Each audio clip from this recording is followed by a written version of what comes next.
විජයට මගේ ආදරයක් ඇති වුණේ එයා මේ නළුවෙක් හන්දා ප්‍රසිද්ධ නළුවෙක් හන්දා වෙන කාන්තාවොත් එයාට ආදරය කරනවා මට එයාව අයිති කරගන්න ඕනේ කියන එක නෙමෙයි. හැබැයි එයාගේ ලස්සනත් මට බලපෑවා.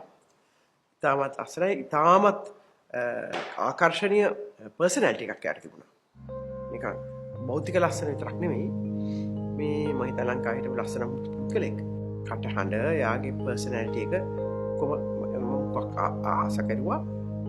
නමුත් ඒ සියල්ලටම වැඩිය එයාගේ මනුෂ්‍යත්වය. සාමාන්‍ය පෙළ විභාගෙනුත් ඉතාමත් හොඳට සමත් වෙලා තිබිලා. හැබැයි එයාගේ අම්මට එච්චර මුදල් තිබුණ නැති නිසා එයාට උගන්නන්න එයාගේ තාත්තා පොඩි කාලේ අතර වෙලා තිබුණේ. එයාට අවුරුද්දක් විතර කාලේ දෙකක්ද තුනක්ද කාලේ.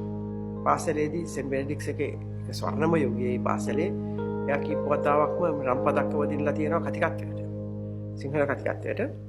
පොලිසියට බැඳිලා පොලිසිය ටිකක් කල් ට්‍රේන් කරනකොට එයාව ඇදගෙන ගිහිල්ලා ඉස්සෙල්ලාම සුගතදාසන් රත්යාපා හන්තානේ කතාව ෆිල්ම් එකට එයා සම්බන්ධ කරගත්තා. ඉතින් එහාට ඉතින් එයා අනුකම තමයි කෙරුවේ.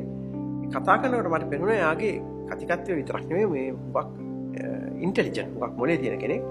අපි තනියම හුඟක් වෙලාවල් වලට ඔය රොස්මින් මගේ ගෙදර අමග හයට පුටු දෙකක් තියාගෙන හැන්දෑවේ විජේ ඩ්‍රින්ක් එකක් ගන්නවා අපි කතා කරනවා මේ ඔය දේශපාලන ප්‍රශ්න කලාව ගැන මනුෂ්‍යත්වය ගැන අපි දීර්ඝ වශයෙන් ආගම ගැන ආගම් ධර්මයන් ගැන අපි සාකච්ඡා කරන අපි දෙන්න විතරක් සංවාද තියෙනවා. ඉතින් ඒකේ මට තේරෙනවා එයා නිකන් ලස්සන නළුවෙක් පමණක් නෙමෙයි.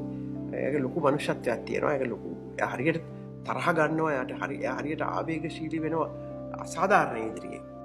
පුතා ඉපදුනේ 82 කොබ්බකඩුව ඡන්දෙට ඔන්න මෙන්න කියලා. ඉතින් මට මතකයි මේ හොරගොල්ලේ වලව්වේ. මම ඇවිල්ලා පුතා එක්ක ඉන්නවා මම කොහොම මට නම් කොහෙවත් යන්න බෑ මං අත්තන ගල්ලේ විතරක් කටයුතු කරන්න.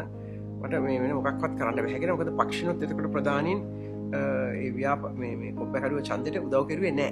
පක්ෂ දෙකට කැඩිලා. ඉතින් මම කිව්වා බෑ ඒ වෙලාව පුතාට කිරි දෙන කාලේ යාට වාසෙද කොහෙද? විජේ අන්තිමට එළවා චන්ද්‍රිකා මේ වැඩේ හරියන්නේ නෑ. ඔයාට අතරට යන්න වෙනවා. ඉතින් මම කිව්වා එකනම් කරන්න බෑ මොකද මේ ළමයට අඩු ගානේ මාස 3ක් කිරි දෙන්න ඕනේ. මම ඒක ගැන විශ්වාසයක් තියෙනවා. දුවටත් මාස ගාණක් කිරි දුන්නා.